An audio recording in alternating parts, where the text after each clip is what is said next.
Welcome back to the deep dive. Today, we are taking on a fortress that has fallen, the human immune system. Mhm. Our mission is to master the full spectrum of immunodeficiency diseases. These conditions where the body's magnificent defense mechanisms just fail. They do, and it leaves the door wide open for recurrent and often, life-threatening infections. It's a crucial area of study, I imagine, because these diseases are, at their core, system failures. Exactly. When we talk about immunodeficiency or ID, Yeah. we're really dealing with a compromised foundation. Yeah. And to make sense of it, you have to split the landscape into two major groups. Okay, let's unpack this by category, because the origin story here seems to dictate everything about the disease. It really does. So first, you have the primary immunodeficiencies. These are congenital. A genetic accident? The accidents of genetics, right? Often a single missing enzyme or maybe defective receptor. And they usually show up early, typically between 6 months and 2 years old. Right after the protective antibodies the baby got from its mother start to wear off. Precisely when they wear off.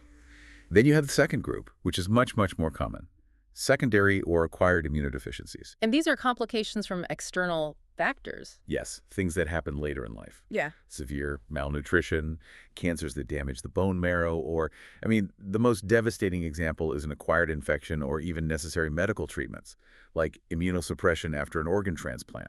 And for researchers, these failures are they're invaluable. Oh, absolutely. Studying a single genetic defect that breaks the whole system teaches us more about how the immune system is supposed to work than almost anything else. We see the blueprint only when a key part is missing. It's the ultimate form of reverse engineering.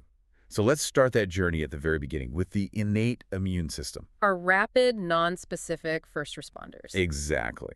And defects here can be immediately catastrophic. So, focusing on those primary immunodeficiencies, what happens when that first line of defense can't even get to the fight? That's where we get into defective leukocyte function, right? The white blood cells, our circulating police force, can't mobilize. They can't mobilize effectively, or they mobilize, but they can't actually carry out the execution phase. I remember the leukocyte adhesion deficiencies. That sounds like a traffic control problem. It is precisely a traffic control issue at the cellular level. So take LED type 1. The defect is in the integrins, specifically the beta-2 chain of CD11, CD18. Okay, you don't need to know the jargon. No, just think of those molecules as the sticky anchors the leukocyte uses to hit the brakes and crawl out of the bloodstream into the infected tissue. So if the anchors don't work, the leukocytes just rush right past the site of infection. They just keep flowing. So you have plenty of soldiers, but you can't land them on the beachhead. The result is recurrent, severe bacterial infections because the body just can't form pus at the site of injury. Wow. And sometimes they do manage to get there, they ingest the bacteria, and then they fail at the killing part. How does a cell fail to kill what it just ate? That's where the internal chemical warfare fails. So look at chronic granulomatous disease, or CGD. The defect there is in an enzyme called phagocyte oxidase. Yeah. This enzyme is essential for generating superoxide, a reactive oxygen species. It's basically the chemical bomb used to sterilize the microbes it eats. If you can't make that bomb, the bacteria just survive inside the white blood cell. And the name granulomas suggests the body tries a pretty desperate alternative. It does. Because the neutrophils can't clear the bacteria, the body tries to wall off the infection. It creates these chronic masses called granulomas. It's a containment strategy, but a really inefficient one. And there's that other fascinating but devastating trafficking defect in Chédiak-Higashi syndrome. That one is so bizarre and revealing. It's a defect in vesicle transport.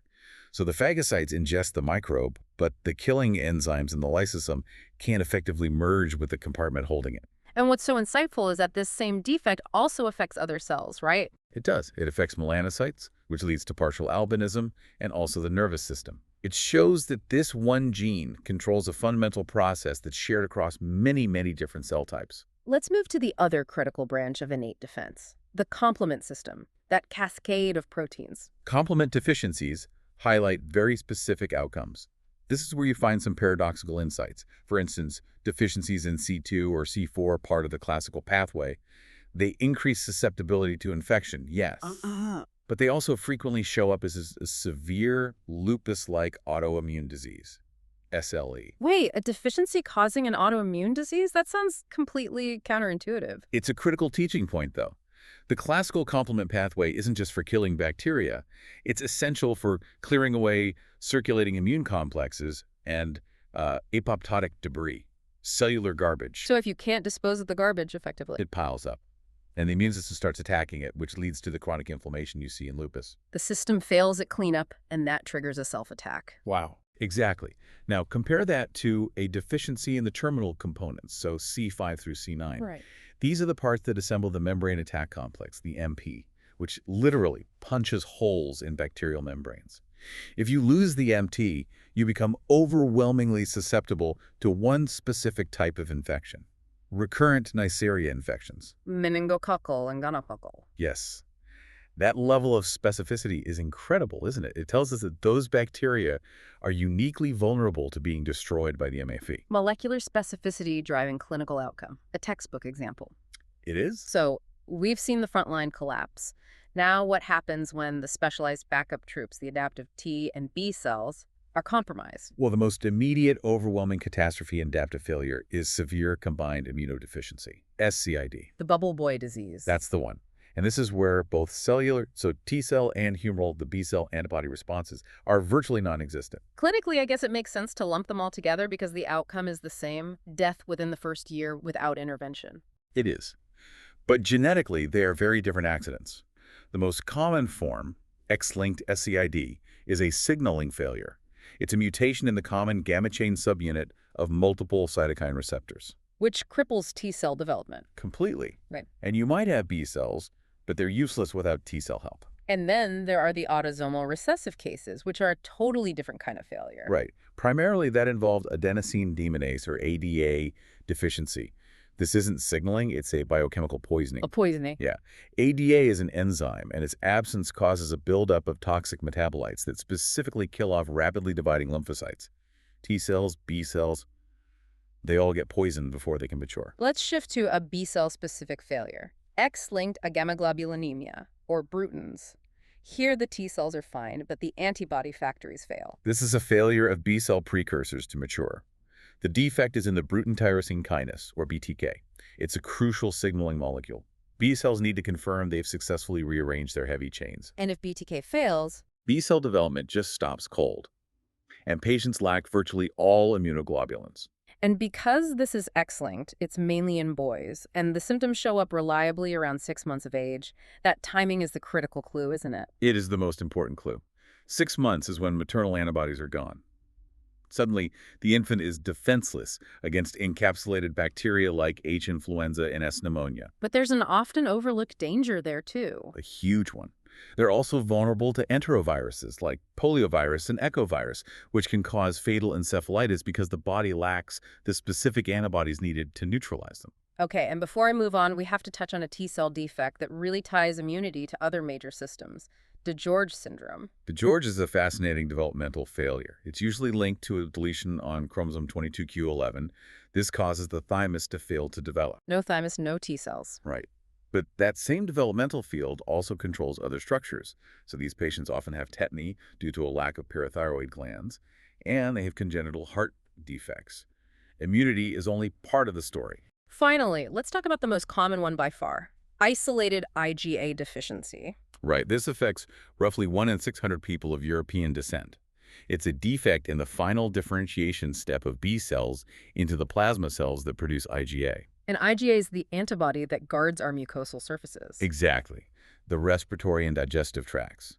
So these patients are prone to recurrent sinopulmonary infections and diarrhea. And this is where we have to deliver one of the most vital clinical insights for you, the listener. There is a specific, really counterintuitive risk here. The absolutely critical clinical warning is that if these patients are transfused with normal donor blood, which contains IgA, they can have a severe, potentially fatal anaphylactic reaction. Yes. Because their immune system has never seen IgA, they may have generated high-titer antibodies against it. They treat normal IgA as a dangerous foreign antigen. It's a massive failure of self-tolerance. That perfectly bridges us from rare genetic flaws to the massive sweeping failures that hit later in life. Secondary immunodeficiencies dominated by the most devastating immune collapse in modern history. And acquired IDs are everywhere: malnutrition, chemotherapy, bone marrow cancers. But nothing compares to the scale and impact of acquired immunodeficiency syndrome, or AIDS Caused by HIV. caused by HIV. We're talking about tens of millions of people globally living with this disease. What's so fascinating here is how laser-focused the virus is on the regulatory core of the immune system. HIV chose its target with devastating precision. It uses the CD4 molecule as its primary receptor, but it needs a co-receptor, either CCR5 or CXCR4, to get in. And that distinction is key. It is. CCR5 strains mainly target macrophages, but CXCR4 strains are T-tropic. They prefer to infect the CD4 plus T cells directly. The virus gets in, uses reverse transcriptase to turn its RNA into DNA, and then it integrates right into the host cell's genome. And that integrated provirus can lie silent or latent for years. It's a ticking time bomb, especially in long-lived memory T cells. The subversion is complete when that host cell gets activated, maybe by fighting some other infection. Exactly. That activation process turns on cellular transcription factors, like NF-kappa B, the cell's emergency on switch. But in an infected cell, that same on switch drives massive HIV gene expression. The immune system is basically ordering its own destruction. It is.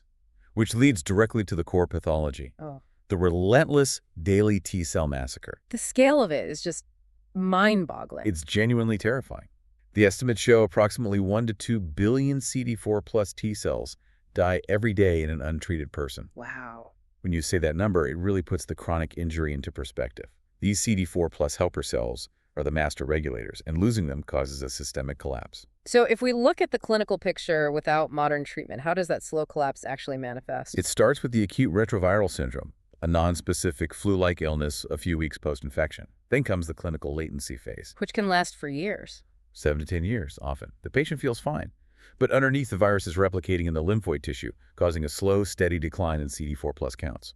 And full A's is defined by that breakdown, when the CD4 plus count drops below that critical threshold. Below 200 cells per microliter. At that point, the opportunistic infections define the syndrome.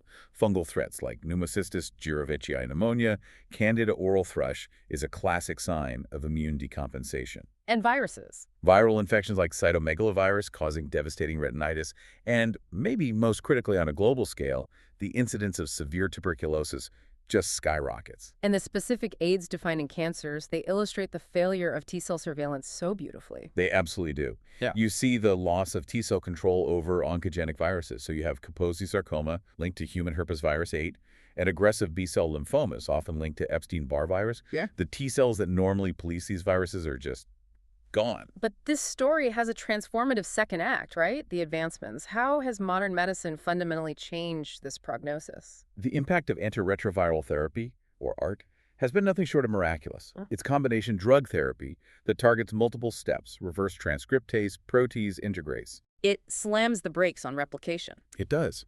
It reduces the viral load to virtually undetectable levels, allowing the CD4 plus count to slowly rebound. It has essentially eliminated the classic opportunistic infections and cancers that used to define AIDS. And similar transformative tech is now being applied to those primary immunodeficiencies. Yes. For many SCID patients, a hematopoietic stem cell transplant is the cure. And X-linked SCID was actually one of the first human diseases successfully treated with ex vivo gene therapy. Where they insert the normal gene into the patient's own stem cell. Exactly. Now, the initial trials had serious risks, like T-cell leukemia from the vector, but newer, safer vectors are proving effective, and ADA deficiency is also treatable with these new gene therapy platforms. So what does this all mean for the future? We can manage HIV, but we haven't cured it. And that search for a vaccine remains so elusive. The complexity of HIV lies in its persistence. Even with undetectable viral loads on RT, patients still harbor latent viral DNA in lymphoid tissue reservoirs. Especially in those memory T cells. Yes, the virus isn't cured, it's just suppressed.